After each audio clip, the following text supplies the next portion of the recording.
এটা হলো একটি রিচার্জেবল ডিসি ফ্যান। এই ভিডিওটি দেখে সহজেই আপনি এই ডিসি ফ্যানটি বানাতে পারবেন। চলুন শুরু করা যাক। এগুলো হলো ডিসি ফ্যানের প্লাস্টিক বডি পার্ট। এই ডিসি ফ্যানটি রিচার্জেবল বানানোর জন্য 3টি ব্যাটারি প্রয়োজন হবে। এখানে ব্যবহৃত প্রত্যেকটি লিথিয়াম ব্যাটারি 3.7 ভোল্টের। ব্যাটারি প্রোডাকশনের জন্য আমরা এখানে একটি 12 ভোল্ট 10 এম্পিয়ারের বিএমএস ব্যবহার করব। প্রথমে আমরা এই ব্যাটারিগুলো ভালো করে সাজিয়ে নিব। তারপরে আমরা মাঝখানে ব্যাটারিটি উল্টে দিয়ে সিরিজ লাইনে কানেকশন করব, যেমন এরকম করে। ব্যাটারিগুলো সাজানো হয়ে গেলে আমরা ভালো করে গ্লু গান দিয়ে লাগিয়ে নিব। তারপরে আমরা এই ব্যাটারিগুলো ভালো করে সোল্ডারিং করব।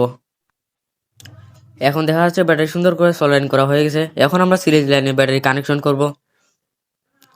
সিরিজ লাইনে ব্যাটারি কানেকশন করা সম্পূর্ণ হয়ে গেছে। এখন আমরা বিএমএস এর সাথে তার কানেকশন করার জন্য ব্যাটারির সাথে সোল্ডারিং করব। এখন আমরা বিএমএস এর সাথে ব্যাটারি কানেকশন করব। এর ফুল কানেকশন এখানে দেখতে পাচ্ছেন। এখন দেখতে পাচ্ছি ব্যাটারি কানেকশন কমপ্লিট হয়েছে। মোটর ইনপুট দেওয়ার জন্য এখানে আমরা একটা ফুটা করব। ফুটোয় আমরা তার ঢুকিয়ে দিব। এবার আমরা মোটর লাগাবো। মোটর লাগানোর জন্য আমরা এখানে একটি স্ক্রু ব্যবহার করব। মোটর লাগানো কমপ্লিট। এখন আমরা প্লাস মাইনাস ঠিক রেখে সোল্ডারিং করব। অন অফ করার জন্য আমরা এখানে একটি সুইচ ব্যবহার করব। সুইচ কানেকশন করা কমপ্লিট। এখন আমরা মোটরের সাথে ব্যাটারি কানেকশন করব। এখন আমরা চার্জ দেওয়ার জন্য সকেট কানেকশন করব। চার্জ হচ্ছে কিনা তা বোঝার জন্য আমরা এখানে একটি এলইডি ব্যবহার করব।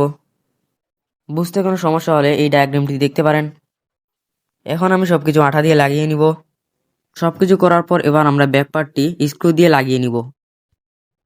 এখন ফ্যান ব্লেড লাগিয়ে দিলেই ফ্যান এখন কমপ্লিট। এভাবে সহজেই আপনি ঘরে বসে এই ধরনের ফ্যান তৈরি করতে পারবেন।